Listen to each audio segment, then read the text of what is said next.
I know that Swami Kriyananda, you've talked about this before, talked about death as being the final exam, and it sounds like all that lifetime of preparation that Anandi did with her discipleship really prepped her.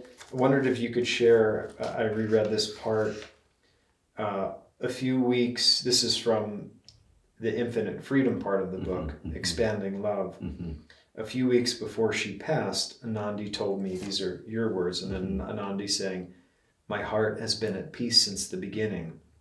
When she heard her cancer was untreatable, she smiled and quietly cheered, 'Hooray!'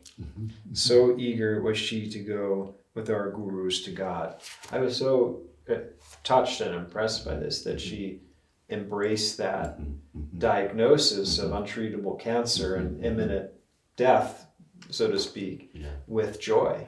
Could you share a little bit about that, how she made that approach? There was a special grace during that time. She first thought maybe it was stomach flu. We didn't know, but it was much more than that because it continued. And during the time of her passing, which was 2 months, there was just this calm vibration in the house. And we only talked about her passing for about 17 seconds, and that was it. The only thing that we brought up, there was just something she wanted, maybe where her ashes were to be, but it was just very minor, and there's just no questions to ask. I was just trying to help her to be strong enough for the process. And she commented on how beautiful it was that she or I felt any sense of attachment or hanging on, and it allowed her to really find that freedom. She, when she got the diagnosis, which took 5 weeks into the 8 weeks, they gave her morphine, and she said, "Oh my God, this is the best vacation ever."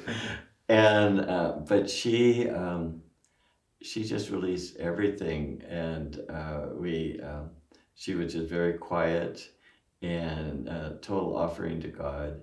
And she earned the best vacation ever by transcending her body. And in 3 days previous to the actual passing, she was really free, and she was traveling beyond her body. And I think you yourself said that you used to pray for Anandi, and then you were starting to pray with Anandi and that, or to Anandi, which you said. And many people had experiences of Anandi all across the world because she was free of everything. And Swami said that no matter how close we are in our relationships, even divine relationships, the soul needs to go singly to God. And so she didn't want anyone else in the house, even our spiritual directors, Nayaswami, Jyotish, and Devi, or other dear friends.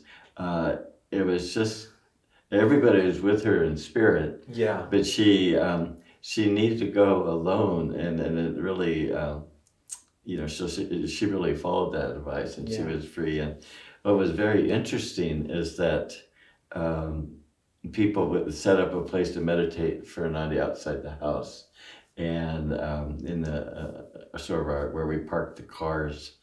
And during that time, people go out there and pray, and Anandi just said she could feel their prayers so strong. Of course, I could too, but I think when you're on the other side, you feel them even stronger. And Nandi just said, "I just wish they knew how much she appreciated the prayers and their love." And so she said that, but the interesting thing was that she would be out there in her astral form, and one time even as a deer to somebody she was meditating with them out there as they were meditating for her. And that's what love is, reciprocal, and that's what unites us all together.